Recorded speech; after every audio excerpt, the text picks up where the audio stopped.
Hi there, my name is Ayala Connell and I'm a gluten-free and paleo chef, and this is an episode of Simply Paleo with me.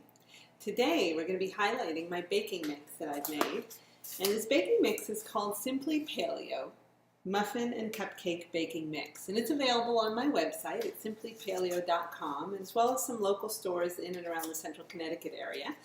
And it's a really simple mix to use. Essentially, all the dry ingredients are in this bag. This bag is a single serving use. So this whole bag gets emptied into a bowl or into an electric mixer, and it makes either a dozen cupcakes or a dozen muffins. And then what you do is you follow the recipe on the back of the bag that indicates all the liquid ingredients that you mix, and it gives you the perfect batter as a template to make anything. So if you choose not to add anything additional in, it's going to make vanilla cupcakes, and if you add in other types of ingredients like blueberries or pumpkin, etc., it can make delicious, delicious muffins.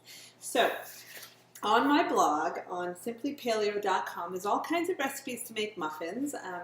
Prior week I made blueberry banana muffins. You can find those on the blog. There's also banana chocolate chip muffins. There's all kinds of delicious options.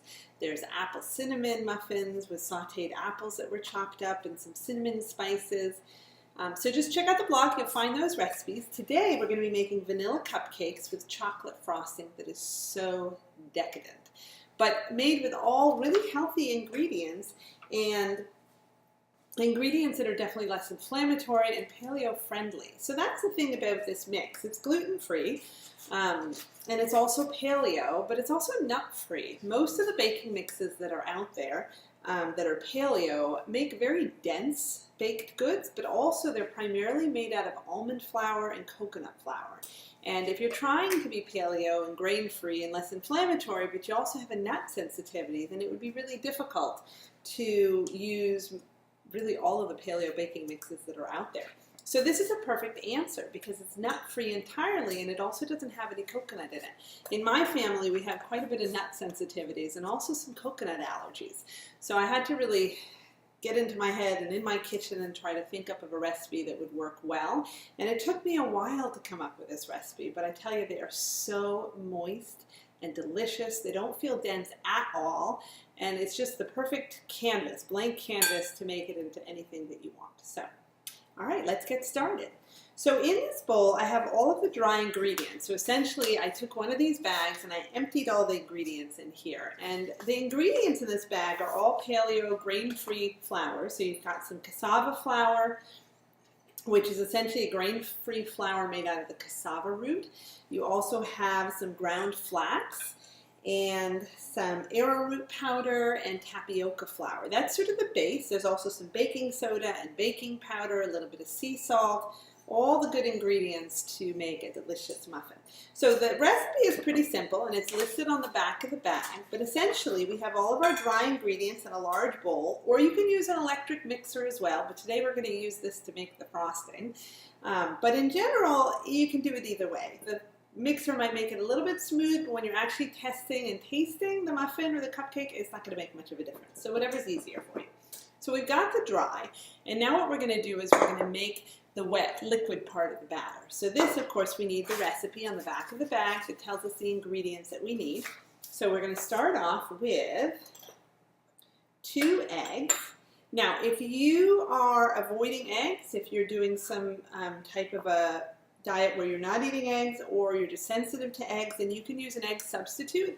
A good one that works really well is chia seeds. So if you use 2 tablespoons of either ground or whole chia seeds and mix it with 6 tablespoons of water and mix it in a small bowl, and then just let it sit on the counter for about 15 minutes. It'll become gelatinous. You might want to mix it a couple of times throughout, but in general you just let it sit there and it becomes gelatinous like an egg. So that's equivalent to 2 eggs. If you only needed 1 egg in a particular recipe, then you would just do the 1 tablespoon of chia and the 3 tablespoons of water. But when you have recipes that need like 3, 4 eggs, the chia seeds, they start to really become pretty dense. So you just have to be careful on that end. All right, so we've got the 2 eggs here. And now what we want is a 1/2 cup of olive oil. Now you can use other oils, but again, we're trying to make these baked goods be really healthy and using less inflammatory ingredients. So I would stay away from the vegetable oils, the soybean oils, the canola oils, and really try to do oils that are going to be healthier. That's a pretty bland, mild extra virgin olive oil, so it's not going to really impart much of a flavor. And I love using olive oil because I come from the Middle East. I'm Israeli, so it's a big part of my culture. But you can also use coconut oil. You can use avocado oil. Those are good options as well. So we're going to do a half a cup of olive oil, and then we're going to put in a half a cup of milk, and there's lots of different versions, but in paleo we do try to avoid dairy, so you want to find a milk substitute that you're happy with. I typically use hemp milk because we have some nut sensitivities and coconut sensitivities. So it's got a nice thick texture to it, which I think is really great for baking. It's not too watery. So I'm using a half a cup of milk. But you can also use nut milks. You can use coconut milk, which is a great option. So we're going to put the half a cup of milk in here. And then we're going to put in a half a cup of maple syrup. The maple syrup is the sweetener I typically like to use in baked goods. It typically does not impart a very strong maple flavor, but it seems to work really well. But you can use honey, you can use coconut sugar, but that's a dry sweetener, so it's going to impart a little bit of a different texture. You might want to put a little bit of extra milk in if you do the coconut sugar, maybe like a quarter cup of extra milk. Honey is going to give it a little bit of a darker texture and coloring and a little bit of a kind of richer flavor, because the honey will tend to get a little bit of that, not quite burnt, but just a little bit more rustic. And then we're also going to do 2 teaspoons of vanilla. These are vanilla cupcakes, so we need a vanilla flavor. So we're going to do 2 teaspoons of vanilla. And then lastly, for our wet ingredient, we're going to put in 1/3 cup of applesauce. Now, the other option you can use is a mashed small banana. That's up to you. For the muffins, a lot of times I'll use banana because it gives it an added flavor profile, so like banana blueberry muffins or banana chocolate chip muffins.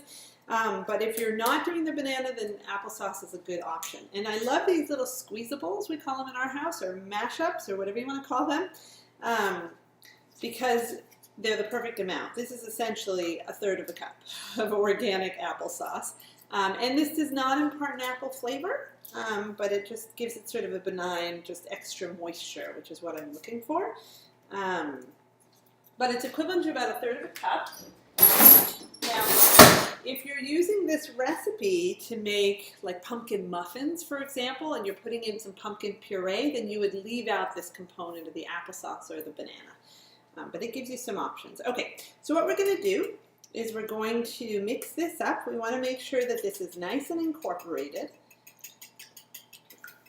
Okay, and then when it's fully incorporated, we're just going to take this liquid mixture and we're going to pour it into the dry flour mix. And we're going to mix it up so that that's well incorporated. And then we have our vanilla cupcake batter. Nice and simple. I've already preheated the oven to 350 degrees. I actually have some muffins in the oven now that are going to beep in about a minute. And I'm going to take them out of the oven because previously I made some blueberry banana muffins that are just divine and so moist.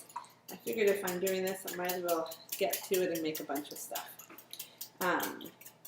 I like to make the muffins for snacks for my kids to take to school in the morning. It's a nice, nutritious, and energetic pick-me-up, and something sweet, and of course they feel like they got something baked by their mama, and that's always a great thing. Okay, so this is nice and incorporated.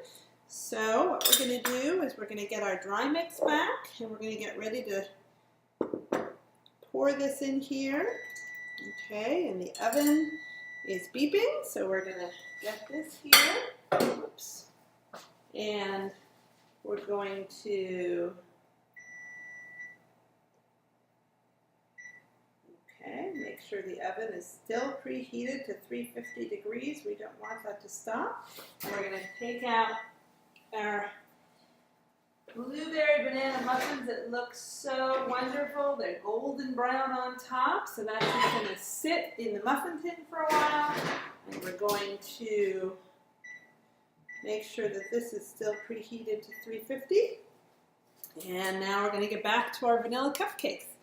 This is a regular bakery here this morning. So we've got our wet mix that we put into our dry, and we're just going to mix it up.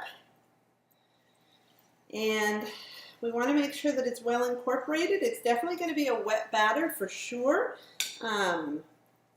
If you want to make these vanilla cupcakes into chocolate, so essentially this mix into chocolate cupcakes, you can add, it depends on how chocolatey you want, but you could add like 1/3 of a cup of cocoa powder. And then you can choose, the cocoa powder is unsweetened, so it can make it a little bit less sweet, but with a frosting that's so decadent, you really don't need to sweeten it more than just the 1/2 cup of the maple syrup. But when the batter is coming together, because it's an extra dry ingredient, sometimes I'll add an extra 1/4 cup of milk, but a lot of times I just feel like I don't need to. It is a little bit of a drier batter, but it still comes out really delicious. So we have our oven preheated to 350 degrees. We're going to get this batter nice and smooth. And then what we're going to do is we're going to put it into our baking tin, our muffin tin that we're going to use to make the cupcakes. And it's looking good. It's pretty smooth. You can see specks from the ground flax in here that help to make this so nutritious. So let's get our whisk sink, and I can show you this batter. It's nice and wet and beautiful. So what we're going to do is we're going to move stuff out of the way, and we're going to get our muffin tin. We're going to put it right here. And what I like to use is an ice cream scooper because it helps me be proportionate in putting the batter in. So what I'm going to do is just get a good dollop. I'm going to go right over the cup and put it in. I'm going to try for like 3/4 full. But if you find at the end that you have more batter, then you can just equally put a little bit more in each one, and it's okay if it fully fills the cup. If it goes too high, then it starts to kind of pour over the edge of the paper, and that doesn't work. So it's better to just get another second muffin tin or even just a little small Corningware and make just an extra little cake rather than overfilling the cupcakes or the muffins if you're making. All right. So now we're doing this. Sometimes when I'm making muffins, I'll do this. I'll put 1/2 of the dry flour in one bowl and 1/2 of another, and I'll split the wet ingredients so I could do 2 different flavor profiles, because in the end I might put blueberries in one and chocolate chips in another, or I might do walnuts crushed in one, and so on and so forth. So it can be a little bit of a different. Then I'm making 6 of one and 6 of another. So we're just putting these in. It's okay if you're not perfect. You can see I'm getting some on the side of the tin. It comes off so easily when you're cleaning. Just scrape it off with a sponge. And we've got a little bit more, so we're just going to try and be a little equal here. Put a little dollop in each one. It's wet enough so that it's going to spread out. We don't want to waste any of this good stuff. Okay. Now we're going to take this and put it in the sink. And then we're going to take this and put it in the oven. That's preheated to 350 degrees. Okay, and then I'm going to put the timer on for 24 minutes. That's usually a good place to start. If your oven is a convection oven, 24 is usually a good amount of time. If it's not a convection, if it's really overfilled the muffin cups and more than 3/4, you might need to add a couple of minutes, and that's fine too. So we actually have some cupcakes that I made previously so that we could have something to frost. Now when you're making the frosting, keep in mind that the cupcakes have to be fully cooled, because if they're still warm and you try to frost them, the frosting's going to melt, it's going to slide off, it's going to just make a big mess, which is delicious, but not so pretty, not so conducive to making cupcakes. So we've got some here, some vanilla cupcakes, and you can see how beautiful they look, just perfect. And so we're going to set them aside and make the frosting, and then we're going to frost them. All right, so let's see. So we've got our KitchenAid mixer we're going to use to make the frosting, and we're going to shift our ingredients a little bit. Okay. And what I like to use is a mixture of different thickeners here. So we've got some maple cream. Now maple cream I love to use as a base of frosting because it's so decadent. It's essentially entirely made of maple syrup, but it's been whipped. So it's got sort of like a butter consistency, which is decadent and super, super sweet. Very high glycemic. So of course, when we add in the cocoa powder, which is bitter, then it helps to balance out the flavors and cut on the sweetness. But I use this because in the dairy-free world, and having a daughter that's coconut sensitive, and palm in the same family as coconut, it's not so simple to come up with frosting recipes. And normally I would use organic palm oil shortening to make a frosting. But when you use that, then people that can't do coconut and palm aren't able to eat it. So I started to use frostings just with the maple cream and adding in cocoa powder. But when she's not eating it and I'm making it for other people, I typically do part and parcel. I'll put in some of the shortening and then I'll use the maple cream. So this is a half a pound of maple cream. I buy this online, Amazon.com. If you have a local farmer's market in the summer, sometimes they'll carry them, but it's not typically found in the grocery stores, even the natural grocery stores. So what we're going to do is we're going to put in a half a pound of maple cream. Then you're going to need to use a spoon. You see how thick that is. So delicious. I typically buy 4 or 5 of these at a time and I leave them in my freezer. Maple syrup doesn't really freeze, but it just keeps it fresh so I don't have to think about it. And then I just pull one out and thaw it on the counter for like half an hour or so. And then just at room temperature, and it gets it back to this sort of consistency. Okay, and we're going to use another spoon to scrape it off, and we're just going to get it all in there. It is so delicious. And then what we're going to do is put about a cup of shortening. Now, shortening can be unhealthy if you're using trans fats and oils that are not so ideal, that are more inflammatory. But in this case, we're going to use organic palm oil shortening. And keep in mind also, palm oil is not always so sustainably harvested. It affects animals in the rainforest and such, orangutans. There's all kinds of issues out there. So you want to look for one that has sustainability marks on it. And this one is by Spectrum, and it's organic, and they definitely make efforts to have more sustainable harvesting of palm.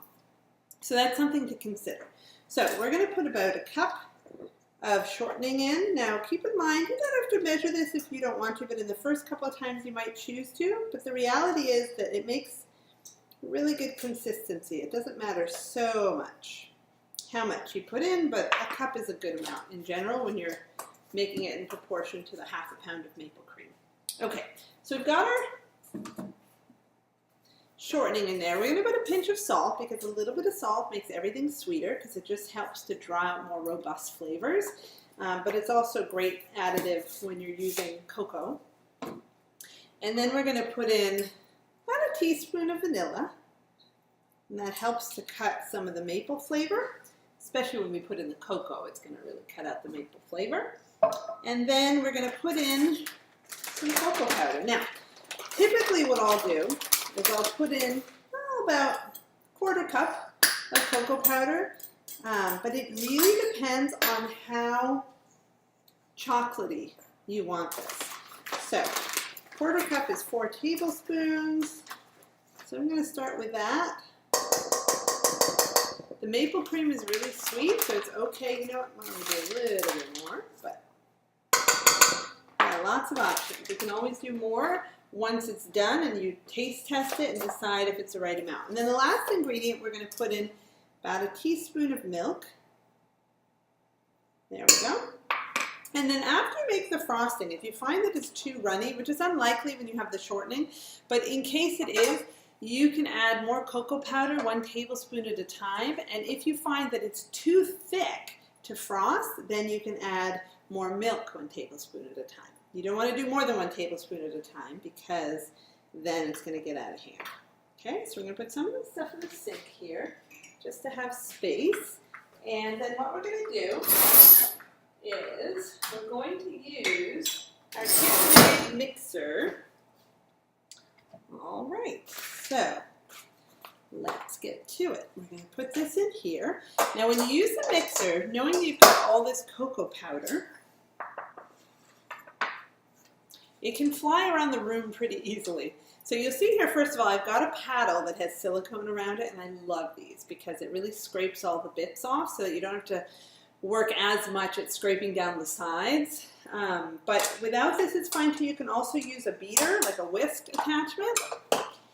All right, so what we're gonna do is we're gonna turn this on first on low until the powder gets incorporated, and then on really high until it's really all the shortening bits are incorporated well so that you don't see any little specks of white. So let's get started. All right, so the chocolate is mostly not in the kitchen, mostly in the bowl, and now we're going to put it on high.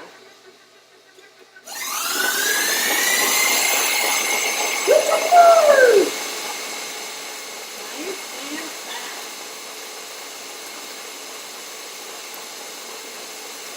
Beautiful. Now the chocolate. All right, so it's looking pretty good.